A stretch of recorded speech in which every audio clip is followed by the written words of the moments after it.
Au cœur de Gallia, une place de la ville a soif de sang royal. Une silhouette en armure immaculée donne un ordre simple et glaçant. La puissance crépite de son être même, une tempête contenue dans un homme. L'énergie monte en flèche, se dirigeant vers l'instrument de la mort. Sa magie imprègne la lame, la préparant à sa sombre tâche. Une autre vie s'éteint, juste une parmi près de 100. Avec un autre claquement, le comte se lève, implacable et froid. Les dernières pensées du noble déchu sont celles d'une révolution qui a échoué. Leur trahison ne venait pas d'un ennemi, mais de l'intérieur de leur propre rang. Il s'adresse à la foule rugissante, un libérateur debout sur un tas de cadavres. Il proclame la fin d'une ère d'oppression, et à sa place, il promet un âge de libération. Il s'avance, sa présence commandant la scène. La foule rugit en signe d'approbation, leurs cris résonnant sur la place. Leurs visages sont déformés par la rage, exigeant du sang et du feu. Mais de l'ombre, une autre silhouette émerge avec une perspective différente. Il est lié par une magie puissante, un prisonnier de ce nouvel ordre. Ses yeux contiennent une vérité amère. La foule est manipulée. Voici Isaac Quincy, le premier conseiller du roi, qui passe une très mauvaise journée. Il est le prisonnier des personnes même qui prétendent être des libérateurs. Isaac révèle que ces libérateurs sont une façade pour une seule famille noble. Les Dysaks, les vrais tyrans qui tirent les ficelles depuis des siècles. Ils ont plongé le peuple dans une frénésie révolutionnaire, utilisant le chaos comme prétexte pour massacrer tous leurs opposants. Et maintenant, le leader prépare la foule à son dernier acte dramatique. Il présente son grand prix, le roi capturé et son conseil royal.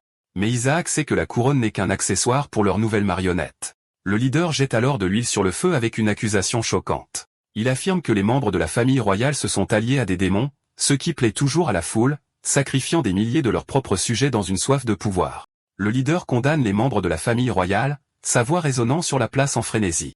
Mais Isaac connaît la vérité, ses yeux brûlants de la connaissance de leurs mensonges. Les réunions clandestines avec des démons n'étaient qu'une fiction commode, une excuse parfaite pour livrer le conseil royal à la foule assoiffée de sang. Pourtant, un sourire en coin traverse le visage d'Isaac. Ils n'ont pas réussi à capturer l'arme secrète du royaume. Une autre captive, Élisabeth, se demande si leur dernier espoir arrivera même. Isaac en est certain, insistant sur le fait que leur allié est caché quelque part dans la foule. Un garde le pousse en avant, réduisant au silence tout autre murmure de rébellion. Le leader déplore le gâchis parce que c'est un monstre en plus d'être un tyran.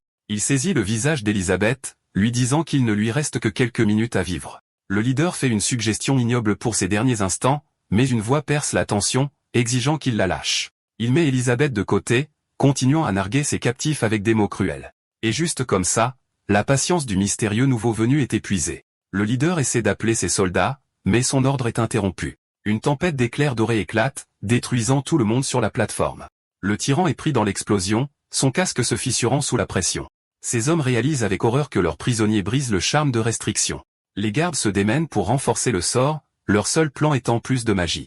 L'homme aux cheveux roux se débat, luttant contre la puissance renouvelée de ses liens. Il se rend compte que le charme magique est spécifiquement conçu pour inhiber son pouvoir. Les gardes se rapprochent, leur chef exigeant qu'il cesse sa lutte futile, mais un sourire confiant se répand sur son visage alors qu'il les nargue. Il leur dit que l'horreur est venue parce que quelqu'un d'autre arrive. Ses pensées dérivent vers Silas Montfort, son meilleur ami et le plus fort d'entre eux. Nous voyons un retour en arrière à leurs jours d'académie où leurs pouvoirs ont commencé à s'épanouir. La vie de Silas a été brisée lorsque la famille de Saxe a ordonné l'assassinat de ses parents. Unis par un ennemi commun, ils sont devenus des frères d'armes se frayant un chemin. Leur objectif commun était de mettre fin à la tyrannie en la démantelant de l'intérieur, mais leur noble quête a été interrompue par une trahison dévastatrice. Le flashback se termine par sa capture, entouré et submergé par des chevaliers ennemis. Mais ses pensées restent sur Silas qui est toujours libre, son vrai pouvoir étant un secret pour leurs ennemis. De retour dans le présent, le chef reporte son attention sur la prochaine victime de sa liste. Il présente un autre membre du conseil du roi à la foule assoiffée de sang, le dépeignant comme un tyran qui n'a apporté que famine et ruine au royaume. Et la prochaine tête sur le billot n'est autre qu'Isaac Quincy. Isaac se tient debout, défiant, ses liens magiques brillant alors qu'il se prépare à ce qui va arriver. Il sait qu'il doit juste tenir bon. Silas sera là d'un moment à l'autre. Le chef demande ses derniers mots, mais Isaac se contente de sourire, lui disant de ne pas être si sûr de lui. Il révèle leur erreur fatale. Ils n'ont pas réussi à capturer le plus fort d'entre eux, Silas. Le chef marque une pause, le nom de Silas Montfort résonnant dans son casque. Les yeux du captif aux cheveux roux s'écarquillent, reflétant l'image d'un homme en armure. Il retire son casque révélant le visage de leur dernier espoir, Silas Montfort. Le monde de son ami s'effondre, son esprit refusant d'accepter l'impossible vérité. Mais Silas se contente de sourire, tordant leur histoire commune en une blague cruelle.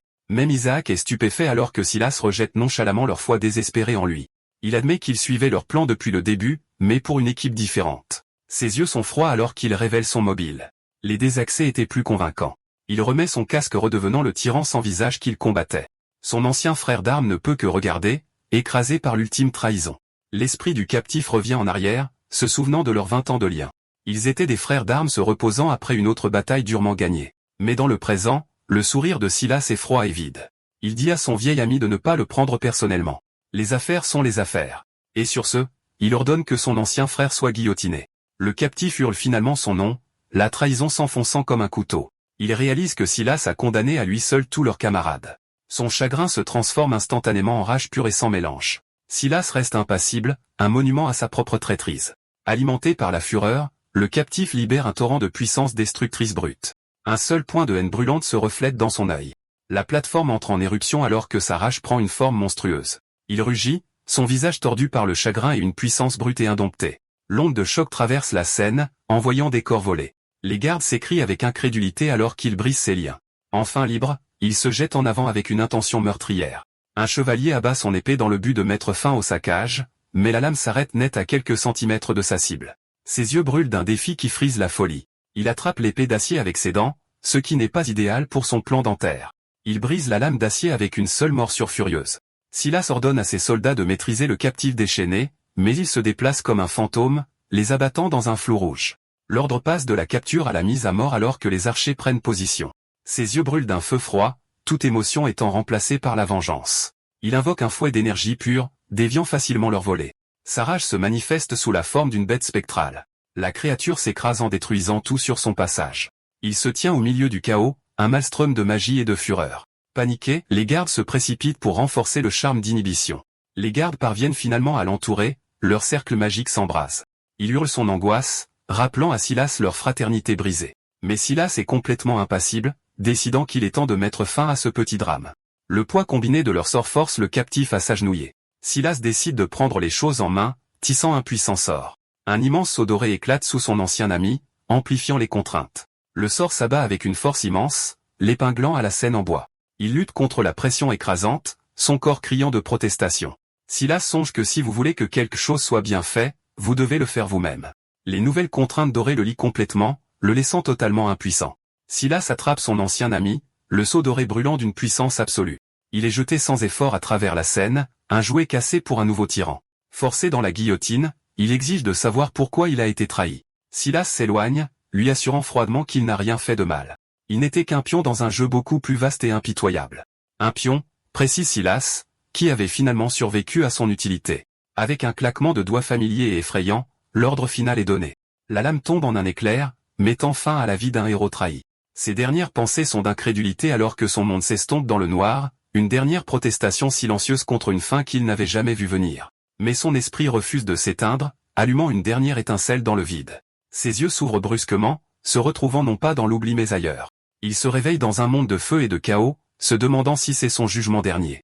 Il trébuche dans l'enfer, se rappelant le but de sa vie, combattre la tyrannie. Un rire amer lui échappe. Sa récompense pour avoir été un héros est un aller simple pour l'enfer. Le chaos tourbillonne autour de lui alors que des corps tombent et que des bâtiments sont réduits en cendres. Il est jeté à terre, complètement dépassé par la scène cauchemardesque. Il s'effondre à genoux, insistant sur le fait qu'il ne mérite pas ce sort cruel. Un souvenir traverse le bruit, une voix avertissant Isaac de se mettre à couvert pendant une attaque. Mais il se rend compte que ce n'est pas seulement l'enfer, c'est la destruction de son propre village. Il reconnaît l'armure des attaquants, la faction orientale du comte Ravel. Une voix désespérée lui crie dessus, essayant de le sortir de sa transe. Mais le jeune Isaac est figé, paralysé par l'horreur qui se déroule autour de lui. Il se souvient du nom du garçon, Gavin, son meilleur ami d'enfance, un ami qu'il a perdu il y a 20 ans, cette nuit même. Dans le souvenir, Gavin essaie de l'éloigner du carnage, mais une main en armure tire son ami dans la mêlée. Gavin est jeté contre un mur avec une force brutale et impitoyable. Il halète de douleur, l'impact lui coupant le souffle. Ses yeux s'écarquillent d'une terreur absolue devant la silhouette qui se dresse devant lui. Un géant en armure s'avance, son ombre tombant sur le garçon terrifié. Il lève une hache massive, déclarant que c'est le sort de tous ceux qui défient le comte Ravel. Notre héros regarde avec horreur, le nom de son ami perdu un murmure douloureux. Mais alors que la lame descend, une silhouette se libère enfin de sa paralysie. Il arrache un bouclier tombé de terre, prêt à changer le passé. En un éclair de mouvement, il intercepte le coup fatal destiné à Gavin. Le chevalier s'arrête, surpris par cette intervention soudaine et impossible. Notre héros enchaîne en frappant du poing la plaque de poitrine du soldat. Le géant en armure recule, titubant sous l'effet de la force inattendue, mais il regarde sa propre main, se demandant pourquoi son attaque lui a semblé si faible. Il fixe ses mains, une horrible prise de conscience se faisant jour. Ses pouvoirs ont disparu. Le chevalier l'attrape par les cheveux, complimentant avec moquerie sa technique passable. Il se lamente qu'une telle insolence signifie que notre héros ne vivra pas pour devenir un soldat, mais notre héros n'écoute pas. Une pensée traverse son esprit à propos de son visage. Il touche sa joue confirmant l'impossible. La cicatrice qu'il avait depuis des années a disparu. Une voix familière crie à un jeune Isaac ainsi de courir pour sauver sa vie. Le chevalier ignore l'enfant et abat sa hache massive sur sa cible actuelle. Sans magie ni force, notre héros se prépare à une fin qu'il ne peut empêcher. Mais à la dernière seconde possible, une main intercepte la lame descendante. La hache est arrêtée net, attrapée par une figure invisible avec une force incroyable. Le mystérieux sauveur lutte, réalisant qu'il doit s'appuyer sur la technique, pas sur la force. Le géant en armure ne semble pas impressionné par cette tentative de sauvetage de dernière minute. Il raille l'effort, poussant avec une force brutale écrasante. Le chevalier promet une fin sinistre alors que l'épéiste lutte contre la lame, mais un souvenir éclaire l'esprit de l'épéiste, une information clé. Il se souvient d'un défaut fatal dans la conception de l'armure, un point faible au niveau du cou. En une fraction de seconde, il pivote sur son talon se préparant à renverser la situation. Il esquive sous l'énorme balancement, laissant l'élan du chevalier emporter le coup au loin. Ses yeux se rétrécissent avec une intention mortelle alors que l'ouverture parfaite se présente, et sa lame frappe juste, atteignant l'espace vulnérable avec un craquement répugnant. Le mystérieux épéiste exhorte le garçon à saisir une arme et à se battre. Il réfléchit à ses 2 décennies d'expérience sur le champ de bataille, et il prouve que toute cette formation n'a pas été vaine. Le sang du chevalier éclabousse la lame de l'épéiste. Il se dresse au-dessus du soldat tombé, un tourbillon de mouvements mortels. Ses yeux sont froids et concentrés, un tueur chevronné dans son élément. Gavin, complètement abasourdi, demande à Isaac où il a appris des mouvements aussi incroyables. Notre héros, toujours dans le corps d'Isaac, ne peut que regarder, ne sachant pas comment expliquer tout cela. Une main se tend pour le ramener au moment présent. C'est Gavin, vivant et souriant, et notre héros est submergé de soulagement. Gavin suppose juste que son ami est en état de choc à cause du combat brutal, mais l'esprit de notre héros s'emballe, acceptant l'impossible vérité. Il a en quelque sorte voyagé dans le temps de 20 ans. Son dernier souvenir est de l'échafaud lié par la magie dorée de Silas. Il se souvient de la chute de la lame, du moment où il a été exécuté. Une main sur son épaule le sort de son sombre souvenir. Gavin l'exhorte à bouger, lui rappelant que leurs familles sont en danger. Mais le chaos du passé continue de faire rage autour d'eux sans relâche. Gavin ne peut que regarder avec horreur leur maison se faire démolir. Notre héros réalise qu'il est revenu au jour où la croisade de sa vie a commencé. Il se souvient de la chronologie originale, le jour où son meilleur ami a été abattu. C'était aussi le jour où il a perdu ses parents, un souvenir gravé dans son âme. Mais le cri désespéré de Gavin le ramène au chaos présent. Il ne sait pas comment ni pourquoi il a été renvoyé dans ce cauchemar. Mais tout ce qui compte maintenant, c'est de réécrire cette histoire sanglante. Animé par une seconde chance, il sprinte vers le danger. Il se souvient de l'homme qu'il était, l'un des guerriers les plus puissants de Gallia. Maintenant, il est de retour dans son corps d'adolescent, ce qui est une sérieuse dégradation. Une époque avant que ses pouvoirs ne se soient éveillés, avant même qu'il n'ait vu l'académie. En ce moment, il n'est qu'un jeune paysan avec rien d'autre que son esprit et ses souvenirs. Un éclair d'énergie dorée s'écrase au sol avec une force dévastatrice, mais les yeux de notre héros sont perçants, ses instincts aiguisés par des années de guerre. Il pousse Gabon en sécurité juste au moment où la rue entre en éruption dans une pluie d'étincelles. Laissant son ami de côté, il se place entre Gabon et le danger. Espionnant à couvert, il se rend compte qu'ils ont affaire à un noble puissant. C'est Xivold, le fils du comte, rayonnant d'énergie destructive pure. Une paire de villageois plaident pour leur maison, leur seule possession au monde. Mais Xivold ricane, appréciant manifestement leur désespoir. Il leur offre un choix simple et horrible concernant leur maison. S'ils ne veulent pas y renoncer, il va juste les brûler vifs à l'intérieur parce qu'il est un mec super. Avec un coup de pied brutal, Xivold envoie le couple sans défense dans les flammes. Notre héros reconnaît l'homme, se souvenant de la façon dont il a massacré cette famille dans la chronologie originale, mais il est impuissant, l'esprit d'un guerrier piégé dans un corps qui ne peut pas riposter. Réfléchissant rapidement, Isaac dit à Gavin qu'ils doivent s'échapper jusqu'à sa maison par les toits. Les 2 garçons sprintent à travers les tuiles désespérés de rester hors de vue, mais leur voie d'évacuation est coupée par une patrouille des soldats du comte. Ils réalisent avec une horreur naissante qu'ils ont déjà atteint sa maison. Gavin panique, insistant sur le fait qu'ils doivent trouver de l'aide au lieu de se précipiter, mais les yeux d'Isaac sont froids et calculateurs, son esprit élaborant déjà un plan. Il évalue la menace, des soldats de base, pas des nobles maniant la magie. Il a peut-être perdu ses pouvoirs, mais ses 20 ans de souvenirs du champ de bataille sont bel et bien intacts. Sans un instant d'hésitation, il atterrit sur le toit de sa maison d'enfance. Il repère son point d'entrée, une fenêtre à l'étage supérieur. Isaac traverse la vitre, faisant une entrée plutôt spectaculaire. Ses yeux se fixent sur la scène à l'intérieur, sa mère tenue captive par un soldat. Il compte rapidement les hostiles alors que l'un d'eux étouffe sa mère. Son père se précipite désespérément pour tenter de libérer sa femme de l'emprise du soldat. Un troisième soldat se tourne, complètement pris au dépourvu par le garçon qui vient de traverser la fenêtre. Isaac donne un coup de pied puissant, surprenant le soldat qui a ordonné qu'on s'occupe de lui. Apparemment, les paysans ne sont pas censés se défendre. Il saisit l'arme la plus proche qu'il puisse trouver, un simple couteau de cuisine. Le soldat ricane, osant le jeune paysan a essayé de riposter. Mais la lame d'Isaac trouve l'espace dans son armure avec une précision mortelle et pratiquée. Un de moins, deux à faire. Son expression est celle d'un tueur chevronné, pas d'un enfant. Les soldats restants regardent sous le choc, apparemment pas habitués à ce que la nourriture se défende. Ne perdant pas de temps, Isaac se jette sur la cible suivante, un éclair de mouvement. Le soldat dégaine son épée, se préparant à rencontrer la charge du garçon. Le couteau de cuisine s'entrechoque contre l'acier, un témoignage de la compétence supérieure d'Isaac, mais ses instincts du champ de bataille hurlent un avertissement d'une attaque venant de derrière. Le troisième soldat se déplace pour tuer, pensant qu'il a piégé le garçon. Pris entre deux lames, Isaac se retrouve dans une impasse mortelle. Réfléchissant rapidement, Isaac utilise le corps du soldat comme support pour donner un coup de pied vers le haut. Il se lance en l'air, laissant les deux soldats s'entrechoquer. Incapable d'arrêter son élan, le soldat arrière abat son propre camarade. Il atterrit derrière le dernier soldat, la lame du couteau de cuisine sur sa gorge. Un sourire froid traverse son visage alors qu'il dit à l'homme que c'est son jour de chance. Il n'aurait jamais rêvé de revoir sa famille vivante et en bonne santé, et d'un seul coup décisif, il met fin à la menace de façon permanente. Le second soldat s'effondre finalement, victime de l'incompétence de sa propre équipe. Sa famille crie son nom, un mélange de choc et de soulagement immense. Il les serre dans ses bras, submergé par des retrouvailles qui se sont fait attendre pendant 20 ans. Le père d'Isaac est naturellement confus de savoir où son fils a appris à se battre comme un tueur chevronné. Isaac esquive la question parce que « je suis un voyageur temporel » est une conversation difficile à avoir en plein massacre. Il prend les commandes, disant à sa famille que leur seule chance est de courir vers la forêt. Une information cruciale de sa vie passée refait surface soudainement dans son esprit. Il se souvient que les seuls survivants du massacre originel étaient ceux qui s'étaient enfuis dans les bois. Voyant Gavin, il dit rapidement à son ami de venir avec eux en sécurité. Il rassure Gavin en lui disant que ses parents sont déjà en sécurité, leur maison étant juste à la lisière de la forêt. Mais un souvenir sinistre revient.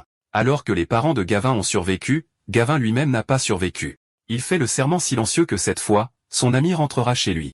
Le petit groupe sprint vers la ligne d'arbres, laissant derrière lui le chaos brûlant de leur village. Les yeux d'Isaac brûlent de détermination. Il a une seconde chance, et il ne la gaspillera pas. Ils atteignent un petit camp de survivants, un bref moment de paix dans le chaos. Isaac dit à sa famille d'attendre ici pendant qu'il part en reconnaissance. Gavin est confus par le leadership soudain et inhabituel de son ami, mais les autres survivants se sentent soudainement faibles, leur vision se brouille. L'adrénaline finit par s'estomper, et le corps adolescent d'Isaac lâche. Il s'effondre dans l'inconscience, les horreurs de la journée le rattrapant finalement. Son esprit dérive vers l'échafaud, vers le moment de son échec ultime. Il se souvient de ses camarades liés et impuissants comme lui, et il se souvient des derniers mots cruels de Silas le qualifiant de pion inutile. La lame tombe, une fin brutale finale à sa première vie. La voix de Silas résonne dans son esprit, un adieu cruel à son plus vieil ami, mais c'est le cri désespéré de Gavin qui le ramène au présent. Il se réveille à la douce lumière filtrant à travers la canopée de la forêt. Isaac se relève péniblement, le cauchemar de sa vie passée encore frais. Il confirme l'impossible. Il a vraiment été renvoyé 20 ans en arrière. Mais cette fois, il a la connaissance d'un guerrier chevronné et un avenir à réécrire. Il jure de réussir, mais d'abord, il doit récupérer ses pouvoirs. Vous savez, ce détail mineur. Ses yeux s'ouvrent brusquement, un son soudain brisant sa concentration. Il crie un avertissement aux autres.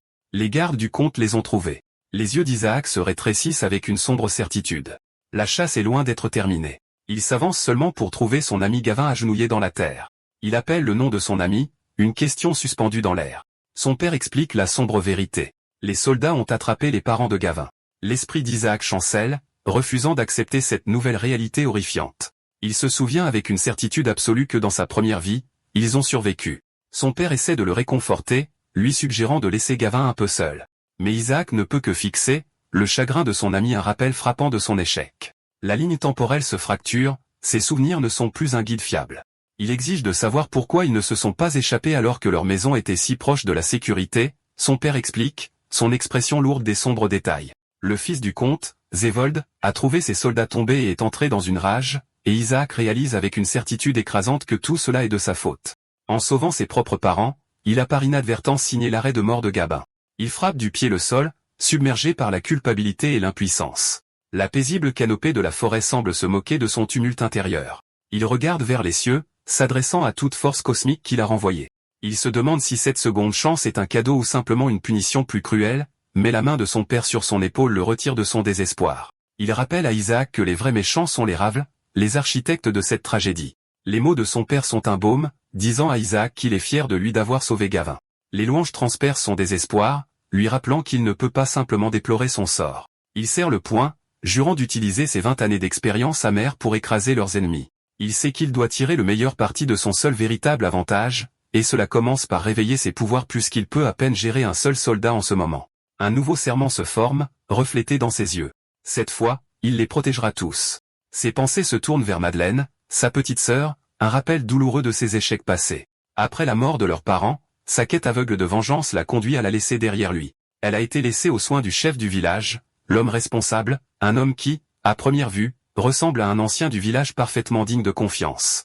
Mais Isaac n'a appris que plus tard que le chef du village était un monstre déguisé. Il a vendu Madeleine aux hommes du comte qui ont continué le cycle de la cruauté. Ses appels au frère qui n'est jamais venu sont restés complètement sans réponse. Et à la fin, le poids de tout cela est devenu trop lourd à supporter pour elle. Le souvenir s'estompe et les yeux d'Isaac reviennent au présent. Il fait une promesse silencieuse et incassable à la mémoire de sa sœur, puis il la voit vivante et en bonne santé, debout juste devant lui. Submergé, il la serre dans ses bras, jurant de ne jamais refaire la même erreur. Mais une pensée soudaine traverse son soulagement comme un éclat de glace. Le cri d'un homme désespéré pour sa propre sœur brise les retrouvailles.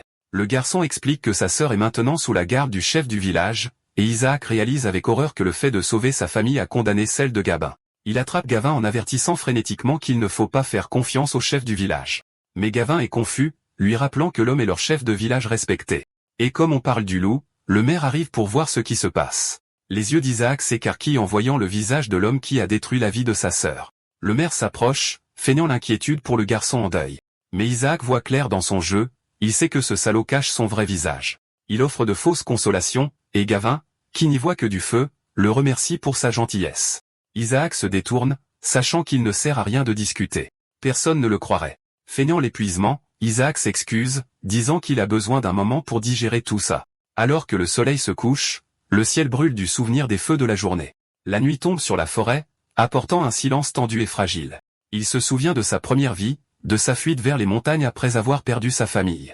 À l'époque, ses pouvoirs s'étaient éveillés des semaines plus tard, par un simple coup de chance. Mais cette fois, il connaît le secret, et il peut récupérer sa magie en seulement 2 jours. Avec un nouveau plan en tête, il s'éclipse du campement sous le couvert de l'obscurité. Il voit que le village est encore plus dévasté à cause de la colère de Zievald. Mais avant de pouvoir se concentrer sur ses pouvoirs, il y a un autre rat à éliminer. Ses yeux se fixent sur sa cible, la maison du maire traître du village. Il arrive juste à temps pour entendre un cri désespéré à l'intérieur. La sœur de Gavin est coincée, piégée par 2 des chiens vicieux du maire. Les bêtes grognent, leurs yeux brillent de méchanceté, prêtes à attaquer sur commande. Elle ne peut que supplier pour sa vie, son espoir s'évanouissant à chaque seconde qui passe. Mais le maire l'attrape, ses paroles dégoulinant d'une suggestion vile. Il ricane que personne ne va la sauver, sa vraie nature monstrueuse s'affichant pleinement, mais une nouvelle voix transperce l'obscurité, le dénonçant pour la vermine qu'il est. Le maire se retourne, furieux que quelqu'un ose interférer avec son plaisir. Et là se tient Isaac, son expression promettant un monde de douleur pour le traître. Le maire ricane, menaçant le garçon qui n'a clairement aucune idée à qui il s'attaque. D'un simple ordre, le maire lâche ses chiens vicieux. Les yeux d'Isaac s'écarquillent de panique. Il n'est qu'un gamin normal contre 2 bêtes. Il s'éloigne d'un bond, sachant qu'il doit éloigner les chiens de la sœur de Gavin. Il pivote brusquement, ses mouvements fluides et entraînés malgré son corps plus faible. Son instinct du champ de bataille se réveille alors qu'il esquive de justesse la première attaque. Réfléchissant rapidement, il effectue une retraite tactique, claquant une porte derrière lui. Mais le maire se contente de sourire, complètement impassible face à la tentative d'évasion du garçon. Il saisit une hache à proximité, prêt à prononcer un monologue de méchant classique. Il avoue avoir orchestré la mort des parents d'Isaac juste pour atteindre sa sœur, et maintenant il rit, décidant qu'il devra juste tuer Isaac lui-même. Mais Isaac se contente de railler, demandant si le méchant a fini son petit discours. Il expose toute la conspiration, révélant qu'il connaît l'accord avec le comte Ravel. Le maire est stupéfait et exige de savoir qui a divulgué l'information. La réponse d'Isaac est simple et terrifiante. Le maire le lui a dit lui-même dans une autre vie. Il explique qu'il l'a déjà tué une fois, juste après une confession similaire. Et avec un sourire glaçant, il admet qu'il attend avec impatience une répétition.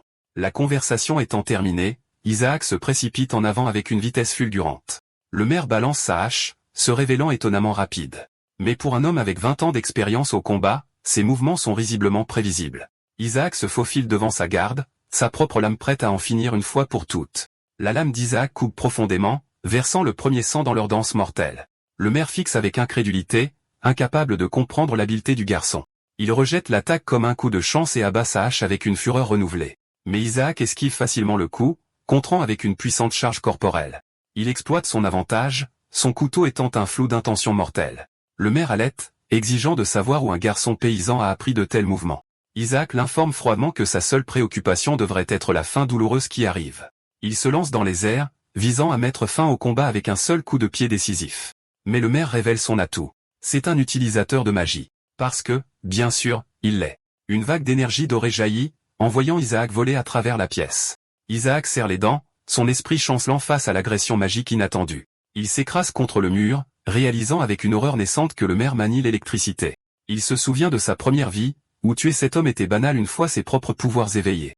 Le maire se moque de lui, révélant que les promesses du comte allaient bien au-delà d'un simple titre. On lui a donné le cadeau ultime. Le comte l'a aidé à éveiller ses propres capacités magiques. On nous rappelle les nobles, les tyrans qui exploitent le peuple pour leur propre profit. Tout leur système d'oppression est construit sur un formidable pouvoir hérité. En canalisant les courants électriques, ils peuvent se déplacer avec une vitesse fulgurante et ériger de puissantes barrières. Ils peuvent tisser des sorts complexes, leurs sauts brillant d'une énergie brute et indomptée. Et à leur plus impitoyable, ils peuvent transformer leurs ennemis en cendres d'un simple geste du poignet. L'histoire officielle est que ce pouvoir était un cadeau des dieux, un mandat divin pour que les nobles protègent l'humanité des hordes de démons. Mais Isaac sait que ce n'est que la propagande qu'ils servent aux masses. La vérité est bien plus simple. N'importe qui peut acquérir ce pouvoir avec des pilules spéciales.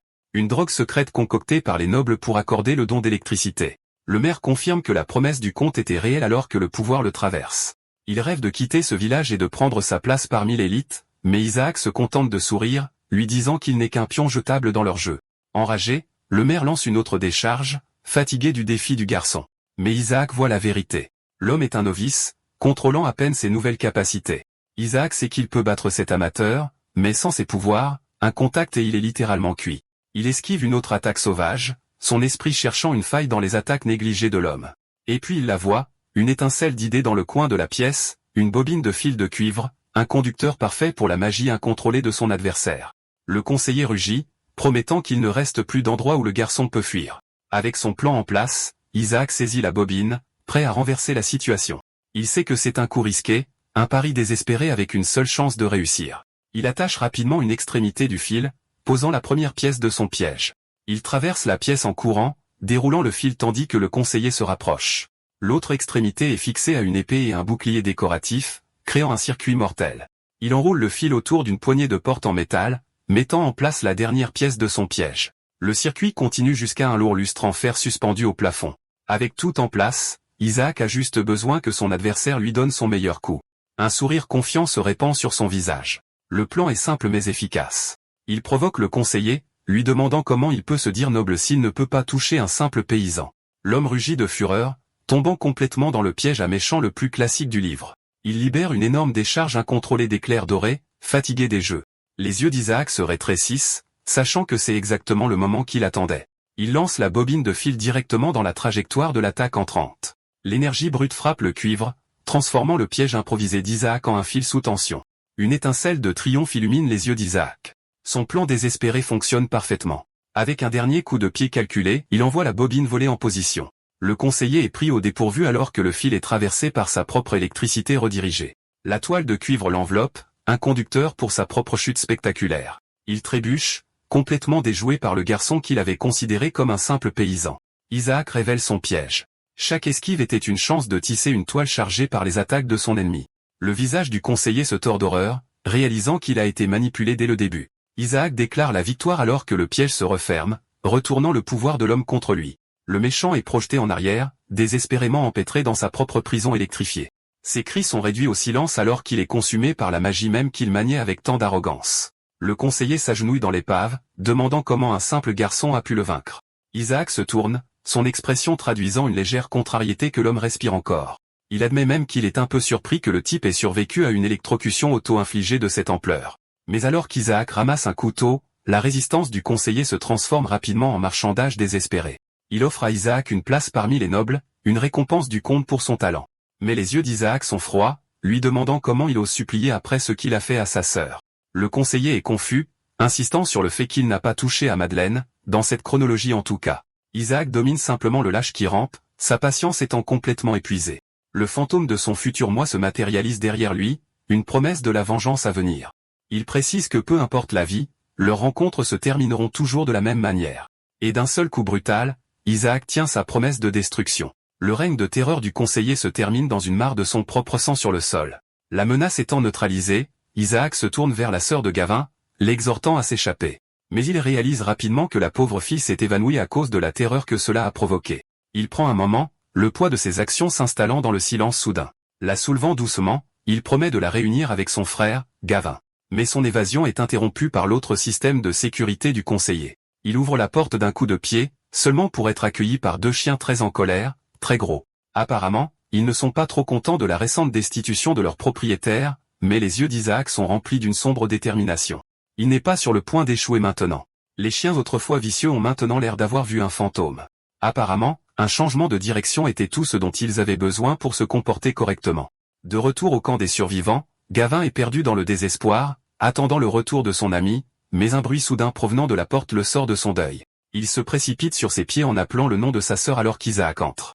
Alors que Gavin tient sa sœur, il exige des réponses, et le regard noir d'Isaac en dit long. Isaac expose la triste vérité. Le conseiller était un traître travaillant avec leurs ennemis. Gavin panique, mais Isaac l'assure calmement que le problème a été résolu de façon permanente. Il s'adresse à la salle, expliquant qu'il a une mission qu'il doit accomplir seul. Ses yeux brûlent de détermination alors qu'il promet de revenir, son plan secret déjà en marche. Le père d'Isaac pose une main sur son épaule, sa voix remplie de fierté. Il déclare que la tyrannie du comte Ravel doit enfin prendre fin. Isaac est ému par les paroles de son père, voyant une force qu'il n'a jamais pu apprécier. Il serre le bras de son père, une promesse silencieuse passant entre eux. Avec une détermination renouvelée, Isaac jure qu'il ne laissera pas tomber sa famille cette fois-ci. Le sourire de son père est tout l'encouragement dont il a besoin, un simple et puissant « Je suis fier de toi ». Sa famille étant en sécurité pour le moment, Isaac commence sa mission en solo en direction des montagnes.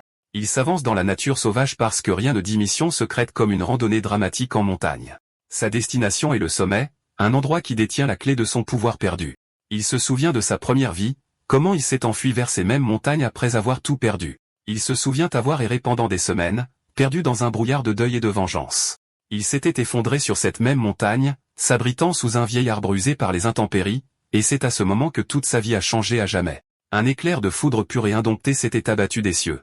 Il a été frappé par la foudre, ce qui n'est généralement pas recommandé pour votre santé. Mais maintenant, il connaît le secret. Cet arbre spécifique est un paratonnerre naturel. Il peut sentir une tempête se préparer, l'air crépitant d'une énergie familière. Cette fois, il n'attend pas la chance. Il va forcer son propre éveil. Il sait que le pouvoir du noble n'est pas un don des dieux, mais un droit de naissance volé. Chaque humain a le potentiel de manier ce pouvoir. Ils ont juste besoin d'une petite étincelle. Il connaît le secret. Une partie spécifique du cerveau peut être activée pour contrôler l'électricité. Pour contrôler ce pouvoir, les nobles ont créé des pilules spéciales pour forcer un éveil. Cela assurait un approvisionnement constant d'utilisateurs puissants pour maintenir leur emprise sur le royaume. Mais Isaac sait que les pilules n'étaient qu'un raccourci pour une méthode beaucoup plus ancienne. La méthode originale était bien plus directe, se faire frapper par un éclair. Cet éveil naturel débloque un pouvoir bien plus grand, mais il comporte un risque sérieux, un risque qui se termine généralement par un cadavre croustillant, c'est pourquoi les nobles ont inventé une méthode plus sûre. Il se souvient de sa première vie où un éclair aléatoire lui a donné ses pouvoirs par pur hasard.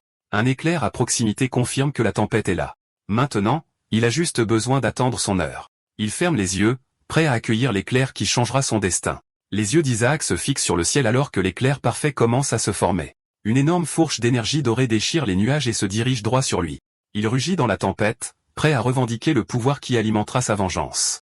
Mais l'éclair frappe le sol à côté de lui, manquant complètement sa cible. Isaac ne peut que maudire sa chance. Son seul coup parfait a été un échec.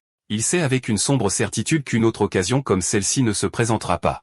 La tempête est déjà en train de s'éloigner, son épicentre planant maintenant au-dessus d'un profond gouffre. Réfléchissant rapidement, il ancre une corde à l'arbre, se préparant à un saut désespéré. Sans autre choix, il se balance dans les airs, à la poursuite de la tempête elle-même. Il met toute sa foi dans un seul nœud, priant pour qu'il suffise à le porter vers son destin. Il hurle vers les cieux, se demandant si c'est une épreuve cruelle de sa volonté. Il rugit que rien ne l'empêchera d'obtenir la vengeance qui lui est due. Avec un saut puissant, il se lance du bord de la falaise. Il se balance au-dessus de l'abîme, une minuscule silhouette contre le vaste ciel orageux. Et cette fois, les cieux répondent, l'engloutissant dans un torrent de puissance brute. Ses yeux brûlent d'une lumière dorée alors que l'énergie le traverse. Il endure l'agonie, son corps devenant un conduit pour la tempête elle-même. Et alors que le pouvoir se stabilise, la cicatrice de sa première vie commence à se reformer sur son visage. La corde qu'il a portée vers son destin se consume, son but est rempli. Un instant plus tard, une explosion écarlate éclate, signalant un éveil réussi et très spectaculaire. Il se relève de la terre brûlée, son corps étant désormais un vaisseau pour la fureur de la tempête. Son esprit est consumé par une seule pensée brûlante, la vengeance, et il rugit sa promesse aux cieux que cette fois ce sera la sienne. Isaac se tient au bord de la falaise, sentant le crépitement familier du pouvoir dans sa main. Il se souvient de sa première vie où l'éveil de sa magie n'était que le début d'un long chemin. Il lui a fallu des années de pratique minutieuse pour atteindre une véritable maîtrise. Mais cette fois, il n'est pas un novice maladroit qui apprend les ficelles du métier. Il a 20 ans d'expérience pour sauter le tutoriel et passer directement au boss final. Le flanc de la montagne se fend, incapable de contenir son retour explosif. Il serre le poing, sachant que sa quête de vengeance ne fait que commencer. Isaac teste sa puissance brute, brisant le sol même sur lequel il se tient. Il sourit, satisfait des premiers résultats de son spectaculaire regain de puissance. Mais la force brute n'est qu'une partie de l'équation. Il est maintenant temps de tester sa vitesse. Il canalise la foudre à travers son corps, se préparant à une explosion de mouvement. En un éclair, il dévale la montagne, un éclair vivant de foudre écarlate. Il chronomètre sa vitesse à 100 mètres par seconde, ce qui est apparemment juste acceptable. Les bases étant couvertes, il décide d'essayer d'invoquer son arme ultime, son avatar. Il concentre toute son énergie, ses yeux brûlants alors qu'il appelle sa bête spectrale, et des cieux descend, un minuscule lézard énergétique crachotant. Eh bien, c'est décevant. Il réalise avec un soupir que son corps d'adolescent ne peut pas encore supporter toute sa puissance. Il se souvient que les avatars sont l'expression ultime du pouvoir, une manifestation de l'âme du manieur. Un seul guerrier doté de cette capacité peut anéantir des armées entières sans transpirer. Isaac sait qu'il a encore un long chemin à parcourir, mais il a trouvé l'endroit paisible idéal pour s'entraîner. Mais sa séance d'entraînement tranquille est interrompue par une voix familière qui l'appelle par son nom. Il se retourne, choqué de constater que sa sœur, Madeleine, l'a suivi dans les montagnes. Elle explique que son comportement étrange l'a rendue méfiante, et elle veut savoir comment il est soudainement devenu si fort. Isaac réalise qu'il ne peut pas vraiment s'en sortir en parlant cette fois-ci. Avec un lourd soupir, il décide de lui dire l'impossible vérité. Il prend une grande inspiration se préparant à briser complètement la réalité de sa sœur, puis il lui lâche tout. Il est un voyageur temporel venu du futur, comme on le fait. La première réaction de Madeleine est un bon coup de poing, lui demandant s'il plaisante vraiment dans un moment comme celui-ci. Isaac soupire en réalisant que je viens du futur, ça a l'air un peu faux à voix haute. Mais à sa grande surprise, elle l'accepte complètement, ravie que son frère soit maintenant l'un des éveillés. Son esprit saute immédiatement aux avantages, rejoindre l'académie, devenir riche et se venger des nobles. Isaac doit ramener doucement sa sœur sur Terre avant qu'elle ne commence à planifier leur retraite. Il promet de la protéger de sa vie, mais insiste pour que ses pouvoirs restent secrets pour l'instant. Il essaie d'expliquer le danger dans lequel il se trouve, mais elle l'interrompt avec un mot rassurant. Avec un sourire chaleureux, elle lui dit qu'elle lui fait entièrement confiance. Après tout, il les a déjà sauvés. Elle demande ensuite nonchalamment si la nouvelle marque déchiquetée sur son visage va être permanente. Isaac panique, réalisant avec horreur que l'éclair lui a donné exactement la même cicatrice que dans sa première vie. Et ainsi, sous le regard silencieux des sommets des montagnes, son entraînement commence. Il a 20 ans d'expérience, mais un corps qui doit rattraper son retard. Il se concentre, canalisant la puissance brute qui coule maintenant dans ses veines. Et avec sa sœur comme partenaire d'entraînement étonnamment enthousiaste, le vrai travail commence. Elle lance une volée de pierres, un test simple mais efficace de ses réflexes. Sa tâche est de les voir, de les suivre et d'esquiver chacune d'elles. Ses yeux se plissent, son instinct du champ de bataille se réveillant. Il bouge comme un éclair, son corps enveloppé d'éclairs cramoisis. Il devient plus rapide, mais la perfection est encore hors de portée. Madeleine remarque que ses progrès sont anormaux, comme s'il avait fait ça toute sa vie. Si seulement elle savait. Madeleine demande à descendre de son perchoir, mais Isaac est tout à son affaire. Elle ne le laissera pas tranquille tant qu'il n'aura pas atteint chaque cible. Elle se plaint d'être coincée là-haut depuis des heures alors que l'entraînement continue. Il se déplace dans un éclair de lumière cramoisie, détruisant chaque projectile avec précision. Avec un sourire confiant, il déclare la tâche terminée et augmente immédiatement la difficulté. Il repense à son désespoir initial, croyant que cette seconde chance était une punition cruelle. Mais la semaine d'entraînement intense avec sa sœur a été révélatrice. La voir vivante et heureuse lui a donné un nouveau sens du devoir puissant. Ces moments de paix sont un contraste frappant avec sa première vie solitaire. Et à la fin de chaque journée, il réalise que cette seconde chance pourrait bien être un cadeau. Il repense que cette seconde chance est la meilleure chose qui lui soit arrivée depuis 20 ans. Il sait qu'une réunion avec Silas est inévitable, mais il y a un autre compte à régler en premier. Ses pensées se sont tournées vers les Ravel, la famille responsable de toutes ses souffrances. Dans sa première vie, il n'a jamais pu obtenir justice pour sa famille. Son rang et leur grand projet de démanteler le système de l'intérieur lui ont retenu la main, un plan qui ressemble maintenant à une amère blague insensée. Mais maintenant, il n'y a plus de politique, plus de grands projets, seulement de la puissance brute. Il forge une lame d'énergie pure, une promesse de la vengeance à venir. La montagne elle-même tremble lorsqu'il déchaîne un torrent de force destructrice. Il fait un nouveau vœu. Cette fois, il n'y aura pas de subtilité. Sa première cible est le château Ravel, le cœur du domaine de son ennemi. Il escalade les murs de la forteresse dans un éclair d'énergie cramoisie. Se déplaçant comme un fantôme, il atterrit sans faire de bruit. Le château est fortement gardé, mais il ne le voit même pas venir. Mais pour un homme qui peut se déplacer comme un éclair vivant, ses gardes pourraient tout aussi bien être complètement immobiles. À l'intérieur, le personnel du château se précipite pour préparer le repas du soir. Le chef cuisinier hurle sur ses subordonnés, terrifié de faire attendre les nobles. Isaac regarde depuis l'ombre. L'heure du dîner est l'occasion idéale, et un groupe de gardes ennuyés est sur le point de réaliser son souhait. Ils se plaignent de la promesse non tenue de l'échevin de leur livrer de jeunes femmes. Mais l'un d'eux intervient avec une nouvelle importante. L'échevin est mort. Les autres sont choqués, mais leur seule préoccupation est leur prix dégoûtant. D'en haut, Isaac confirme que ce sont les hommes qui ont l'intention de blesser sa sœur et Anna. Ses yeux brûlent d'une froide fureur. Il est sur le point de leur présenter leur nouveau compagnon de pierre. Un éclair d'énergie cramoisie traverse la nuit, silencieux et mortel. La gargouille sur laquelle il était perché prend vie, animée par sa rage. Elle percute le premier garde avec la force d'un bélier. Les survivants ne peuvent que regarder avec horreur, blâmant une statue mal fixée pour l'attaque. Alors qu'ils confirment le décès de leur ami, ils n'ont aucune idée que le vrai monstre est toujours en train de regarder. Les gardes ignorent l'incident, complètement inconscients du véritable objet qui tombe, leur espérance de vie. Mais avant même qu'ils ne puissent bouger, un autre garde est éliminé par un éclair cramoisi silencieux. La menace immédiate étant neutralisée, Isaac pense que son chemin est maintenant dégagé, mais il sait qu'il ne peut pas simplement errer sans but dans le labyrinthe de tours du château. Il canalise son éclair cramoisi, se préparant à escalader la tour d'un seul bond.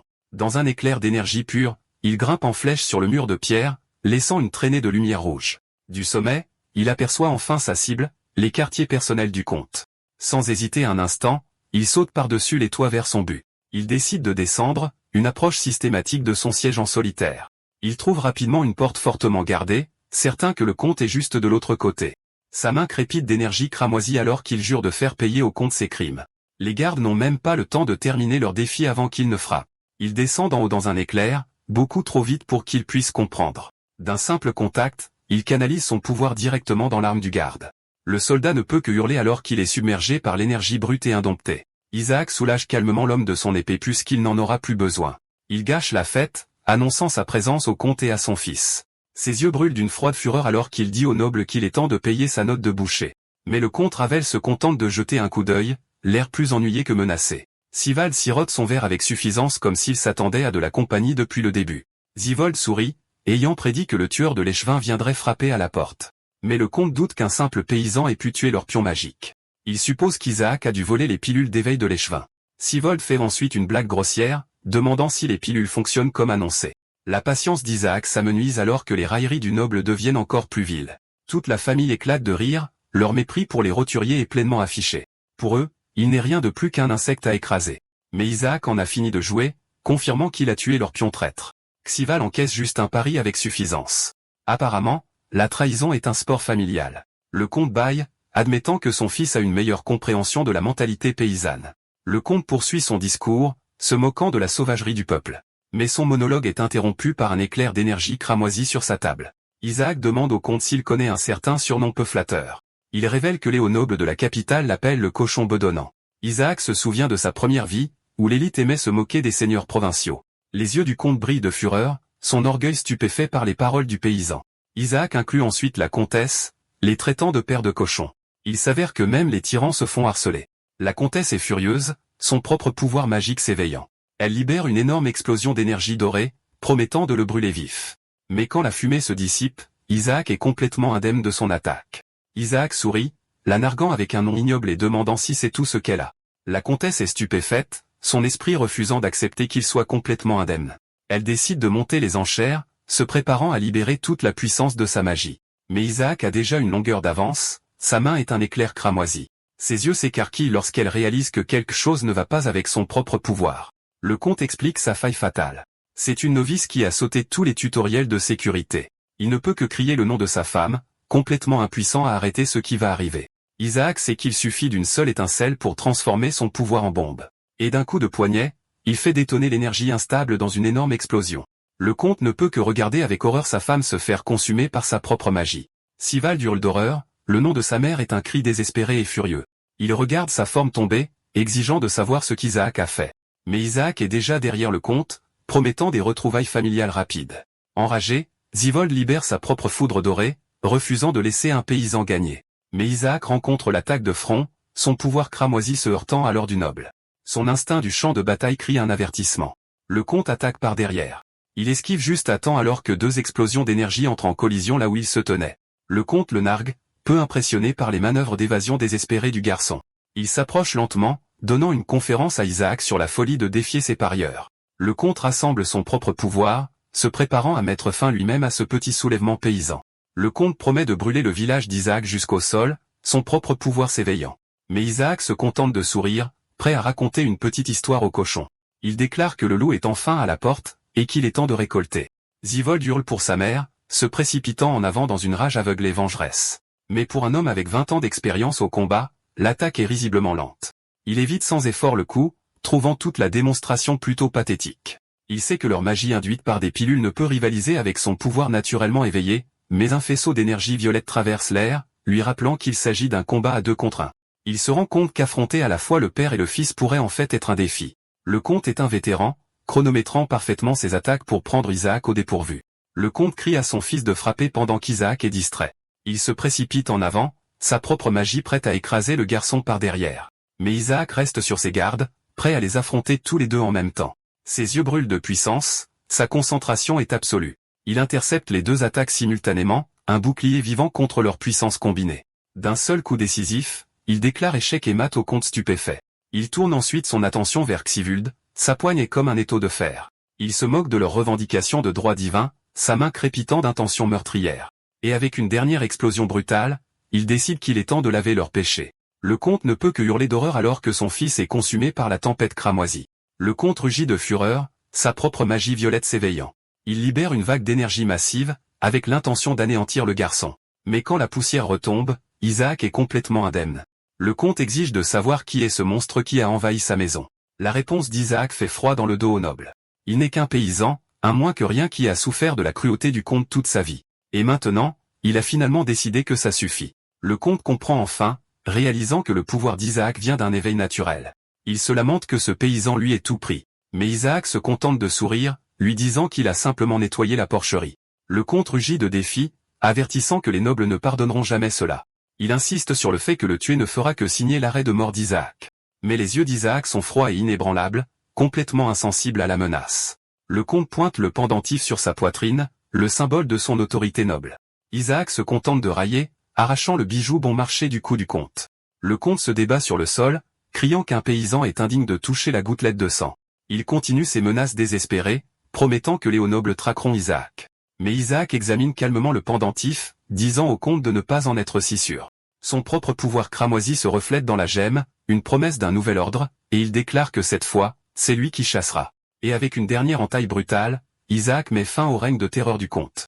Avec la disparition de la famille Ravel, leur château a maintenant un nouveau propriétaire très en colère. Mais le travail d'Isaac n'est pas terminé. Il est à la recherche du véritable trésor du château.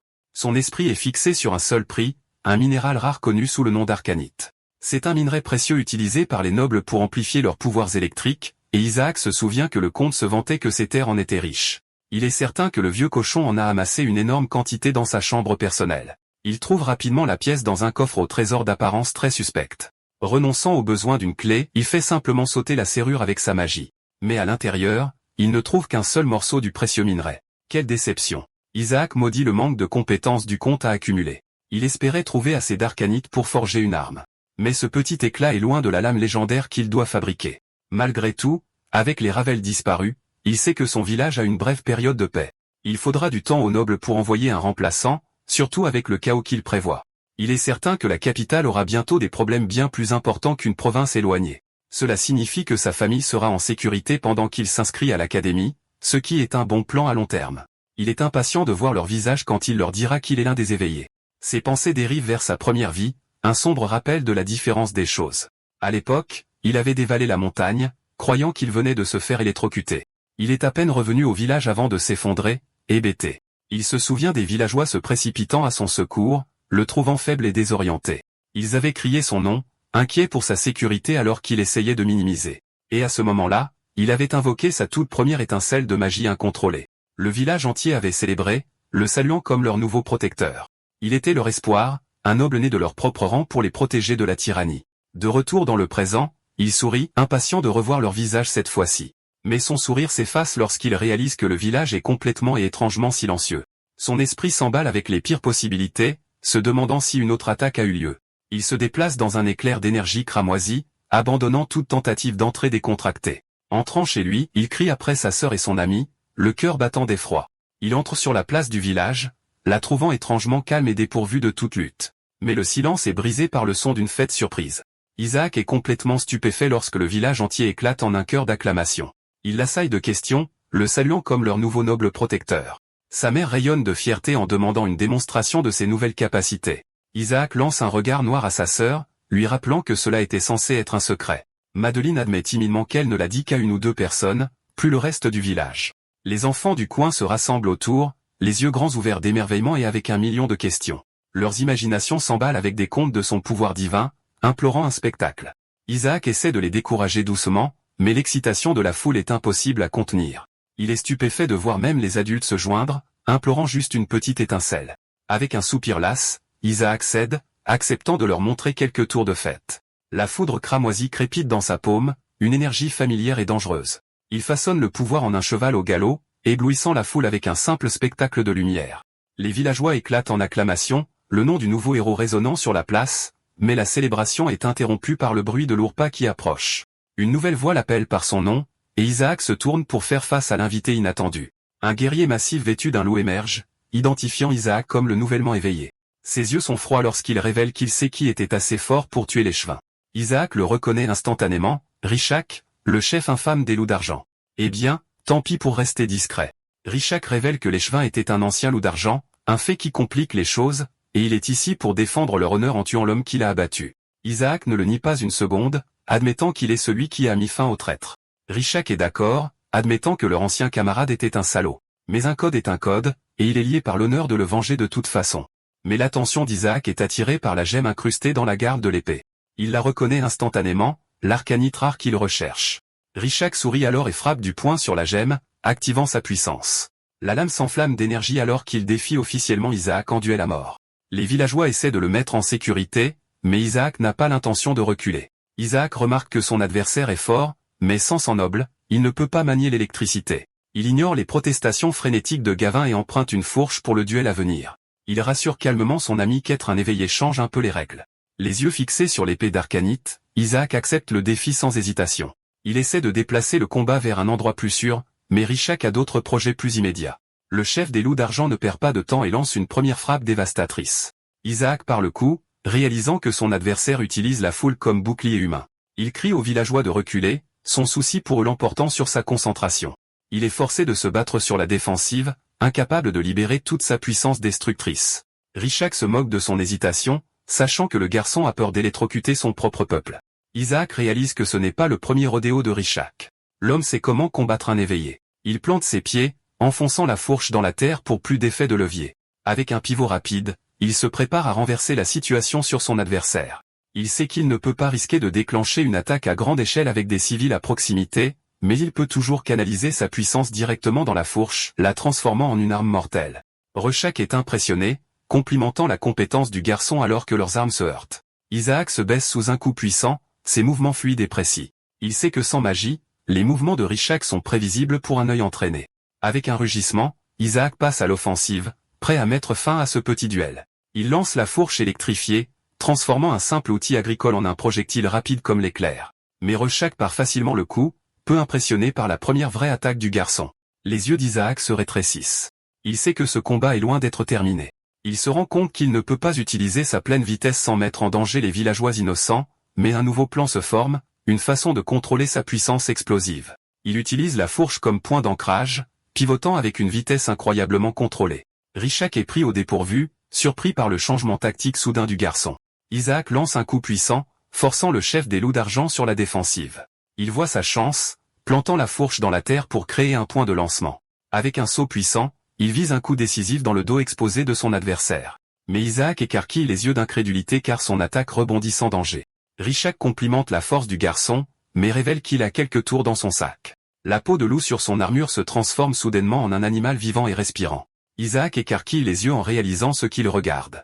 C'est une armure complète en arcanite, et celui qui la porte a un titre, Rishak le tueur de nobles. Il promet de montrer à Isaac le véritable pouvoir terrifiant du minerai rare. D'un coup puissant sur sa propre poitrine, il active la capacité cachée de l'armure. L'arcanite absorbe l'impact, libérant une poussée d'électricité stockée. Il révèle ensuite qu'il a volé tout ce minerai précieux à nul autre que le comte Ravel, et il rugit qu'une fois qu'il en aura fini avec Isaac, il viendra chercher le comte lui-même.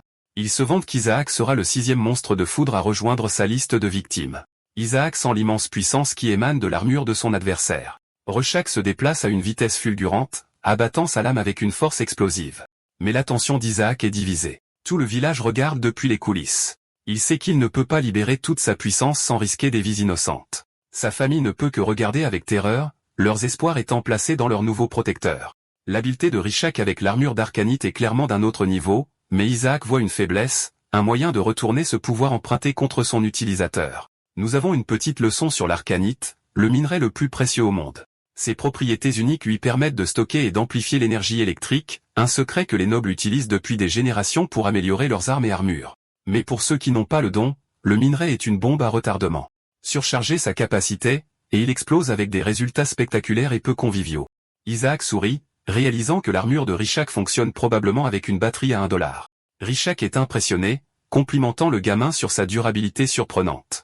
Il poursuit son assaut, admettant qu'Isaac a déjà survécu à ses autres victimes.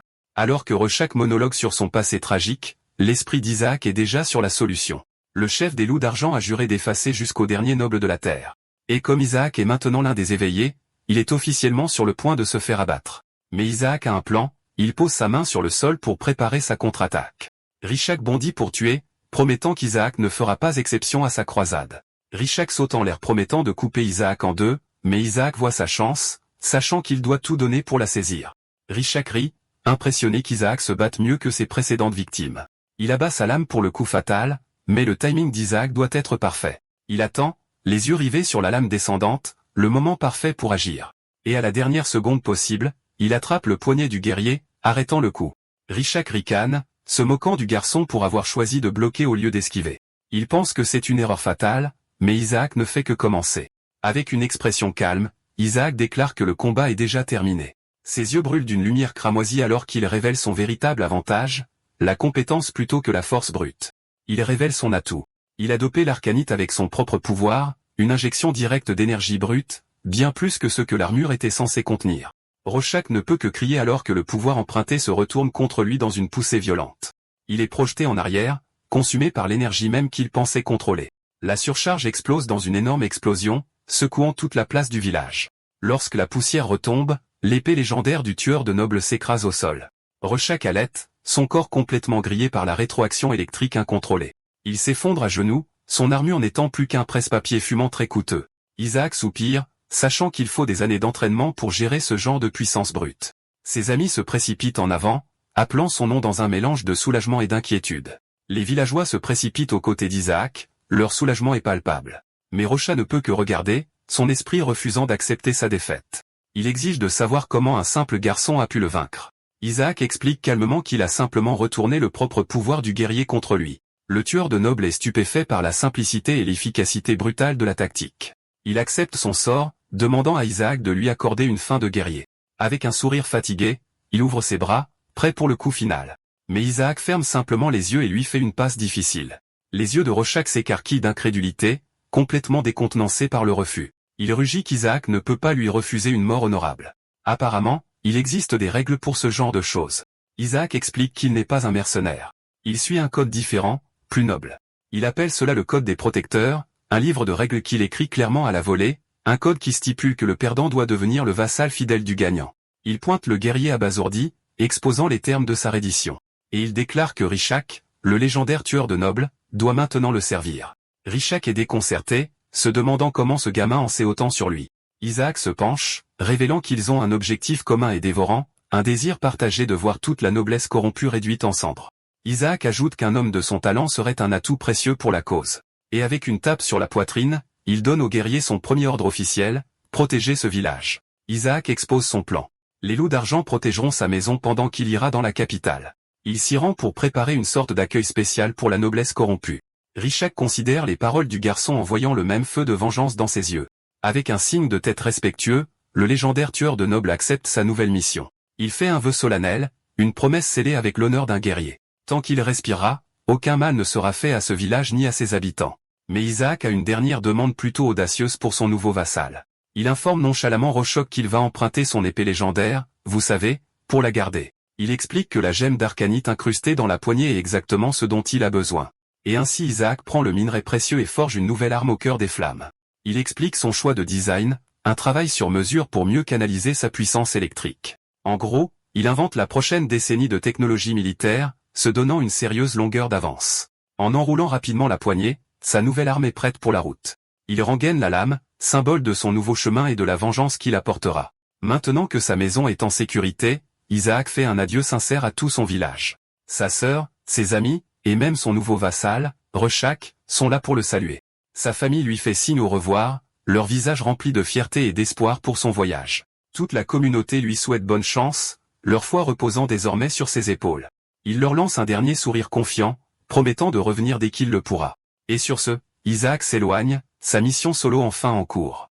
Avec sa nouvelle épée sur le dos, Isaac se met en route sur la longue route qui l'attend. Son expression est celle d'une détermination sombre. Son voyage ne fait que commencer. Sa destination est l'académie, le même endroit où la quête de sa première vie a commencé. Mais cette fois, il arrive avec ses pouvoirs déjà maîtrisés, prêt à rencontrer ses futurs camarades. Et c'est là qu'il rencontrera à nouveau l'homme qu'il considérait comme son frère, l'ultime traître, et la cible finale de sa vengeance, Silus Montfort.